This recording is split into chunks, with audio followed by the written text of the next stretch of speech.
Olá, tudo bem?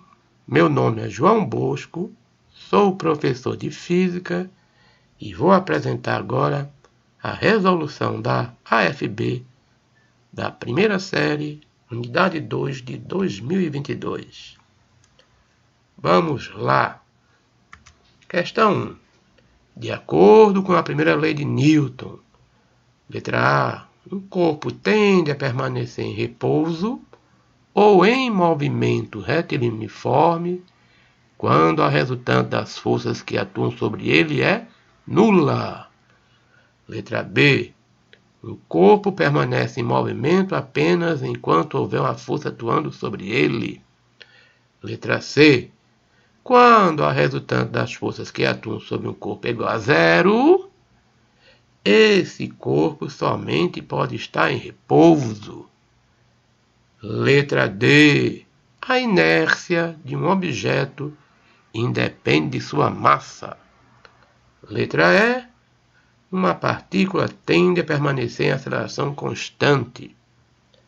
Bom, para responder essa questão, vamos rapidamente rever a teoria. Estão aqui as três leis, primeira lei, segunda lei, terceira lei, ou princípio, né? E o que nos interessa nessa questão é justamente a primeira lei, ou o princípio da inércia. Se a força resultante for nula, o corpo ou vai estar em movimento retiliniforme, ou então estará em repouso. Ambos os casos nós chamamos de equilíbrio mecânico. E é justamente a letra A que responde bem, não é isso? O corpo tende a permanecer em repouso ou em movimento retiliniforme. Está aqui as duas condições. Quando a resultante das forças que atuam sobre ele é nula. Está aqui. Força resultante zero implica em MRU ou repouso. Ok? Então, questão 1, letra A. Questão 2. O corpo em MUV tem função horária da posição dada por S igual a 6 mais 4t mais 1,5t ao quadrado.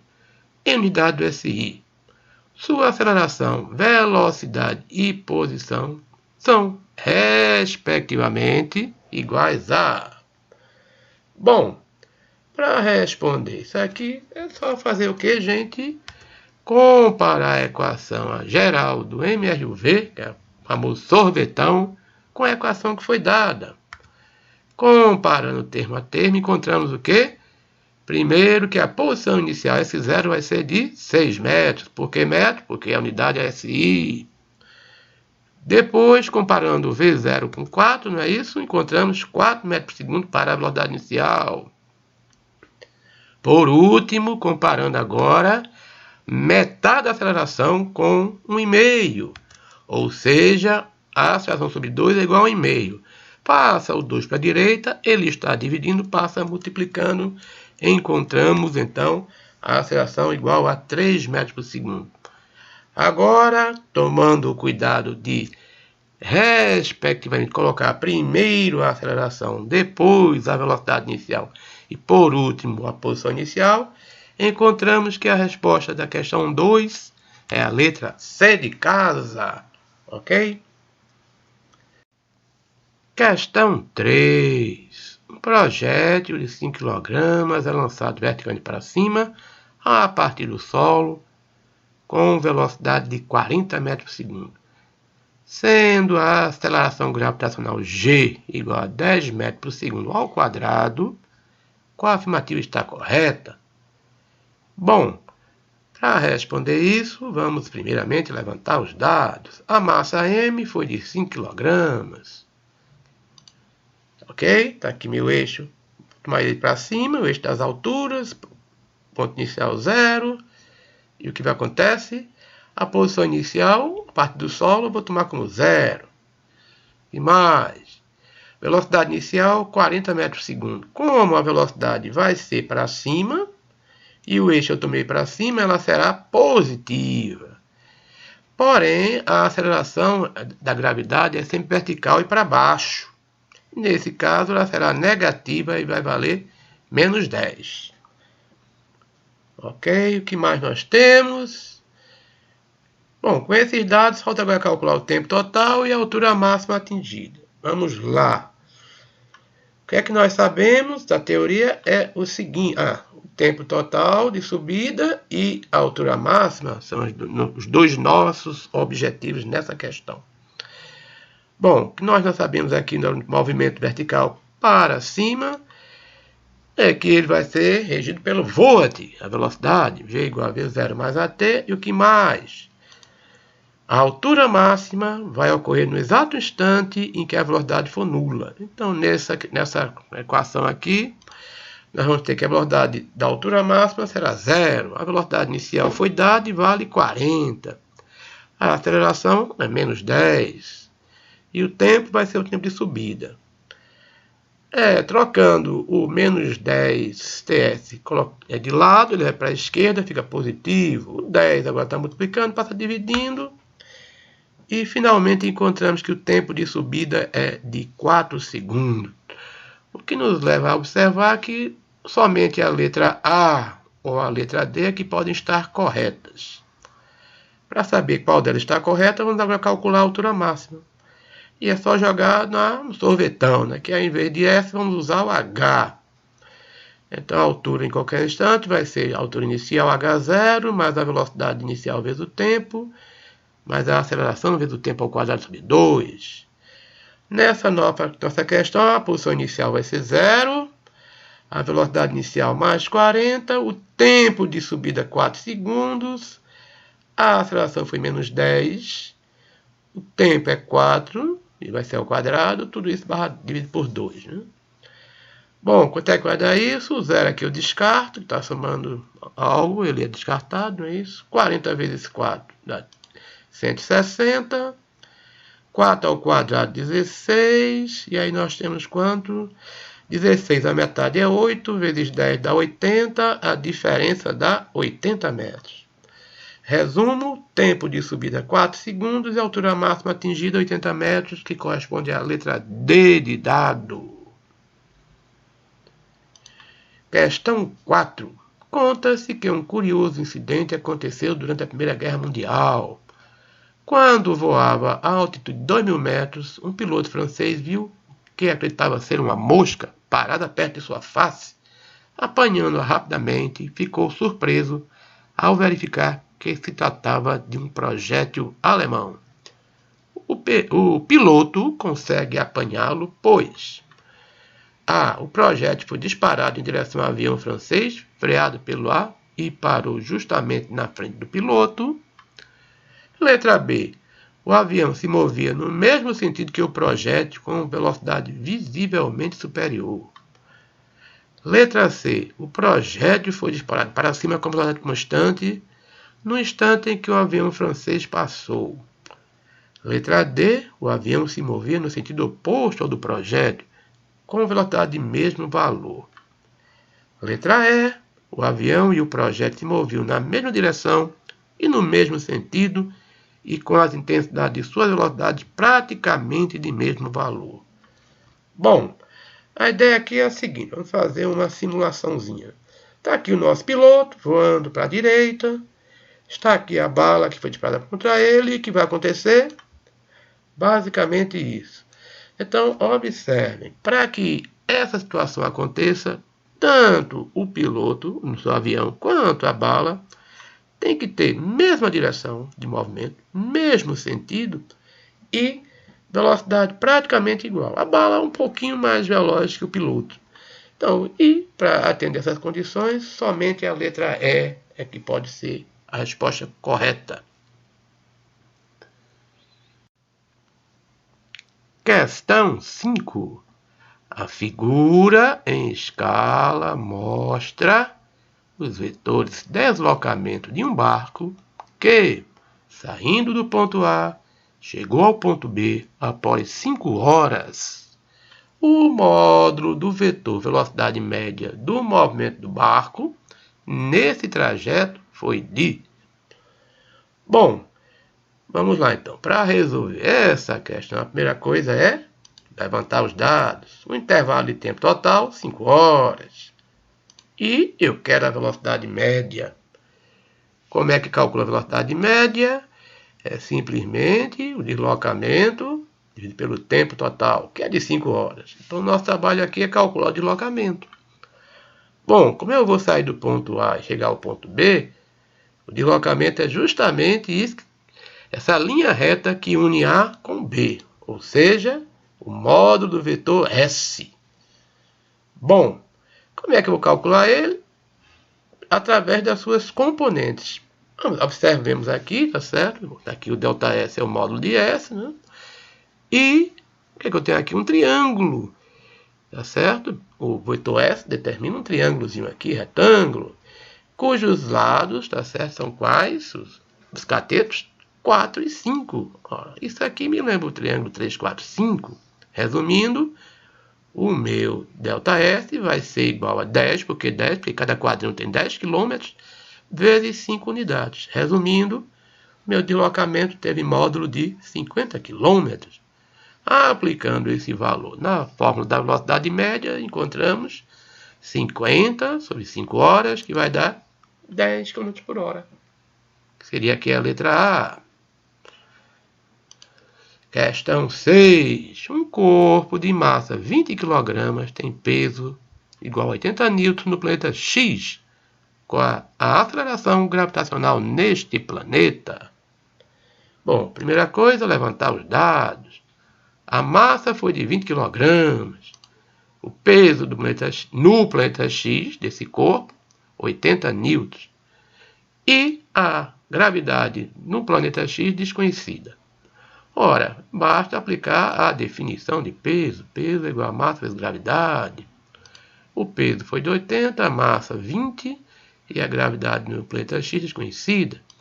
O 20 está multiplicando, passa para o lado esquerdo dividindo, e o resultado da divisão é 4 metros por segundo ao quadrado para a gravidade do planeta X. Questão 7. Uma mola apresenta uma das extremidades fixadas a um suporte. Ao aplicar uma força de 20 N na outra extremidade, essa mola sofre uma deformação de 5 centímetros. Determine a unidade da força aplicada. A unidade não, a intensidade da força aplicada para ocorrer uma deformação de 4 centímetros. Bom, os dados estão aqui. A mola foi fixada numa superfície e na outra extremidade aplica uma força inicialmente de 20 N, que eu vou chamar de F1. E o que vai acontecer? A mola sofre um alongamento, tá certo, de 5 centímetros. Depois eu aplico sobre ela uma nova força desconhecida que vai alongá-la em 4 centímetros. Bom, para resolver esse problema, basicamente é utilizar o quê? A força elástica igual a K vezes ΔX, a lei de Hooke. Aplicando para a primeira força, vamos encontrar o quê, gente? Que F1 vai ser igual à constante da mola vezes o alongamento 1. Ou seja, 20 vai ser igual a K vezes 5. O 5 está na direita multiplicando, passa para a esquerda dividindo. E a divisão vai dar que a constante da mola vai ser 4 newtons por centímetro. Agora, usando novamente a lei de Hooke, agora para a segunda força, nós encontramos que F2 vai ser igual a K vezes ΔX2. O K acabei de calcular e é 4. O ΔX2 também é 4. E o produto vai dar 16 newtons, que é essa a resposta procurada. Existe também, gente, uma forma mais rápida de calcular isso, como é? A resolução 2. Quem é a constante K? É simplesmente a razão entre a força e o alongamento da mola. E isso vale para a força 1 e o alongamento 1, e para a força 2 e o alongamento 2. Colocando os valores 20 sobre 5 é igual a F2 sobre 4. E aí, esquecendo o K, é só pegar e fazer o quê? Produto dos meios pelos extremos aqui. F2 vezes 5 é igual a 20 vezes 4, que vai dar a divisão de 80 por 5, que vai dar igual a 16 newtons. Qualquer uma dessas duas resoluções estão corretas. Escolha uma e faça.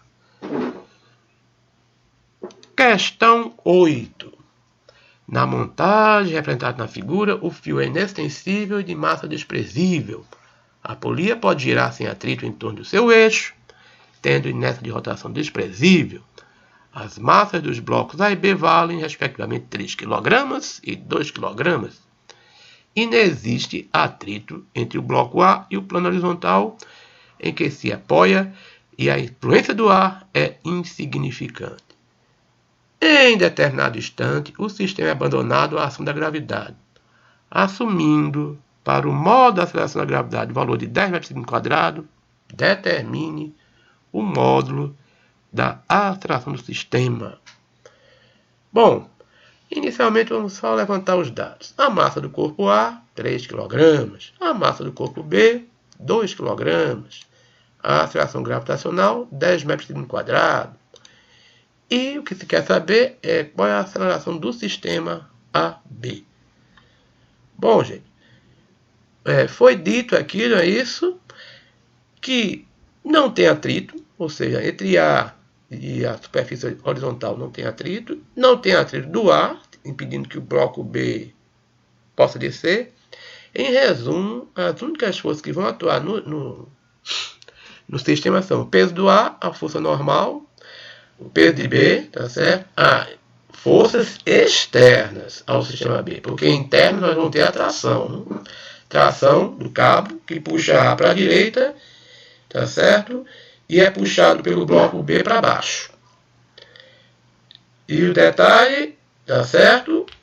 Como o bloco B tende a ser jogado para baixo, ele vai ser acelerado devido à força peso. Então ele vai puxar o bloco A, tá certo? O detalhe, como o fio é inextensível, a aceleração vertical do bloco B terá o mesmo módulo que a aceleração horizontal do bloco A. Isso é verdade porque o cabo é inextensível. Ele não se alonga. Ok? E para simplificar, vamos então chamar essas duas acelerações, esses módulos de acelerações, como simplesmente A. Bom, resolução. Vamos resolver pegando o sistema AB de uma única vez. É mais rápido e mais simples. Aplicando a segunda lei de Newton para esse sistema AB, a força resistente externa tem que ser igual à massa do sistema vezes a aceleração. Ora, quem é a força resistente externa? O peso de A, da força externa, vai cancelar a força normal da superfície sobre o bloco A. E de externo vai sobrar quem? O peso de B. Então a minha força externa neste problema é o peso de B.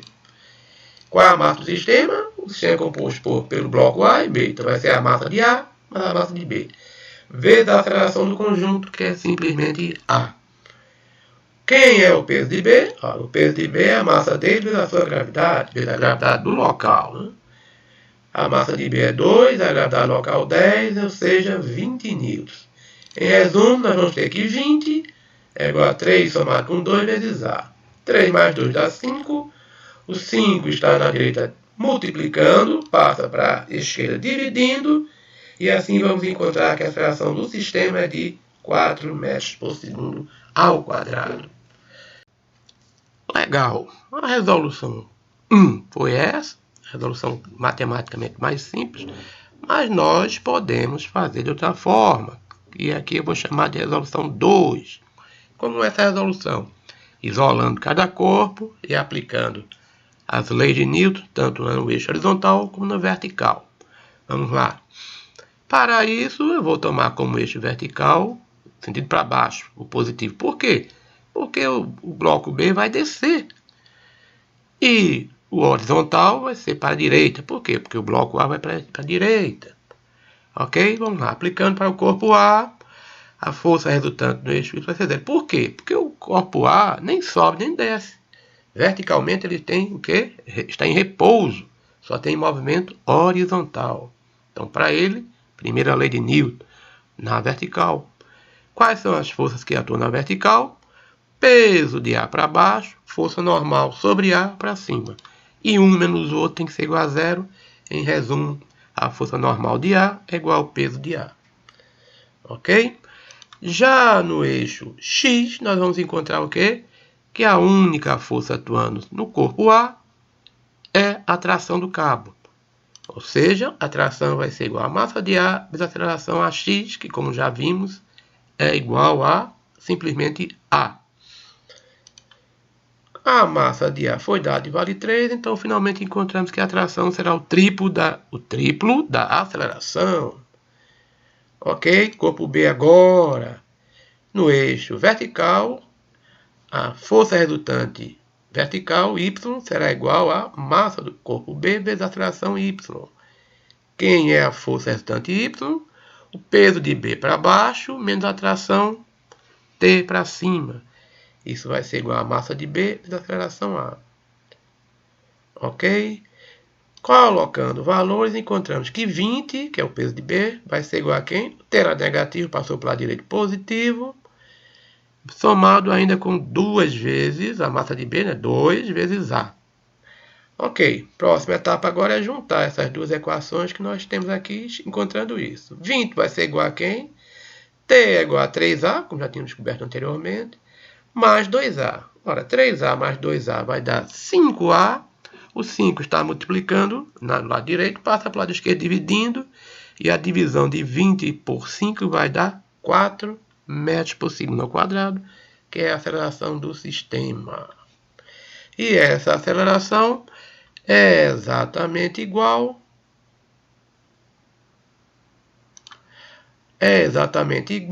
à aceleração encontrada anteriormente. Evidentemente que o modo de 1 é mais simples, mas nada impede que se use o modo 2, que é esse aqui.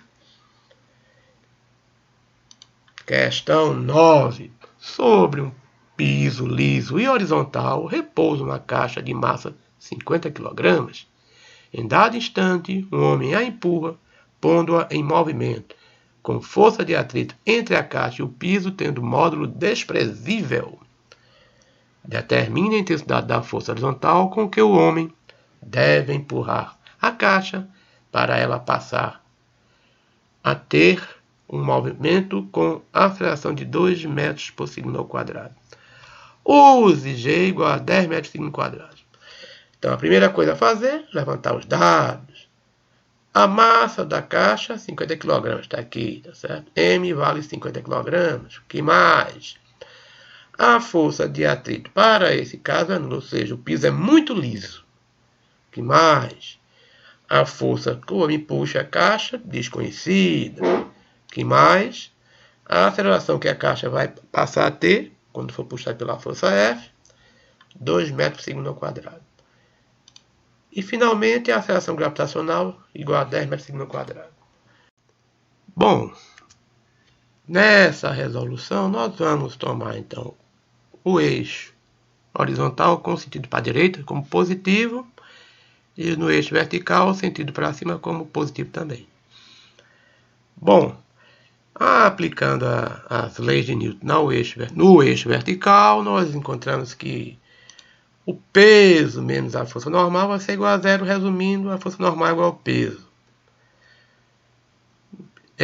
Já no eixo horizontal, a força resultante vai ser igual a quem? Massa vezes aceleração no eixo X. Quem é a força resultante no eixo X? Seria a força F menos a força de atrito. Só que, neste problema, a força de atrito vale quanto? Zero, não é isso? O F é desconhecido, a massa foi dada e é 50, e a aceleração foi dada e é 2 metros por segundo quadrado. Resumindo, F vale 50 vezes 2, que dá 100 newtons. Observe que neste problema, tanto a aceleração gravitacional quanto o cálculo da força normal, que é igual ao peso, são informações que não têm nenhuma utilidade para o cálculo da resposta. Isso não é verdade em problemas em que o atrito não é nulo. Questão 10. Considere um rio de margens paralelas e cuja correnteza tem uma velocidade de módulo V igual a 2 metros por segundo. Uma lancha movimenta-se por esse rio com velocidade relativa às águas constante de módulo 5 metros por segundo. Navegando em linha reta, ela parte do ponto A e atinge a margem oposta no ponto B, indicado na figura. gastando um intervalo de tempo de 1 minuto. Sabendo que entre os pontos B e C a distância é 120 metros, qual a largura do rio? Bom, primeira coisa a fazer, levantar os dados.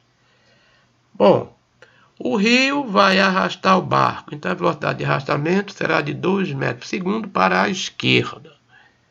Ok?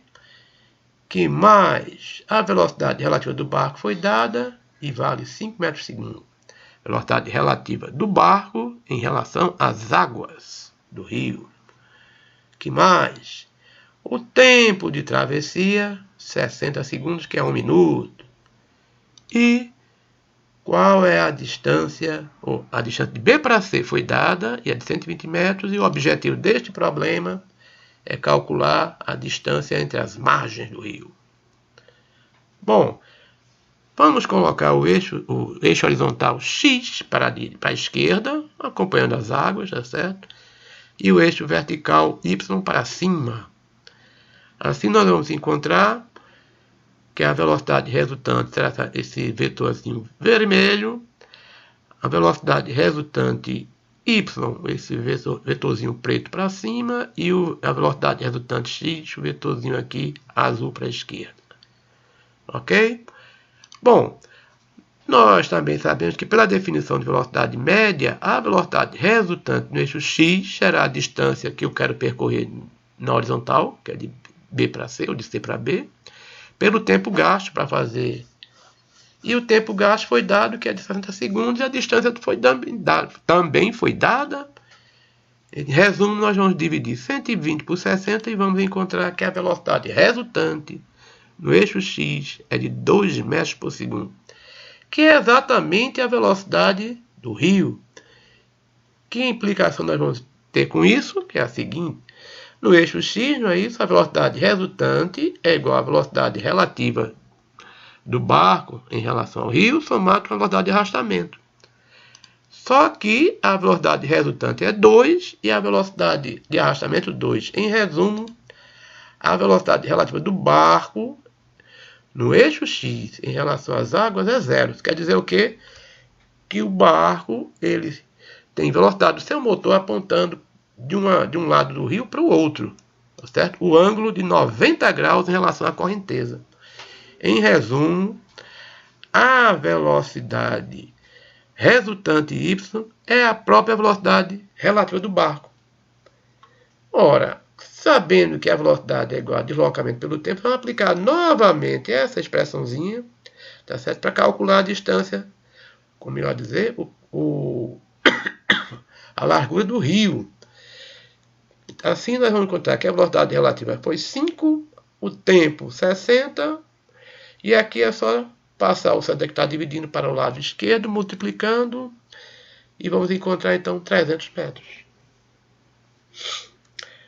Ok? Com isso, ficamos por aqui e até a próxima.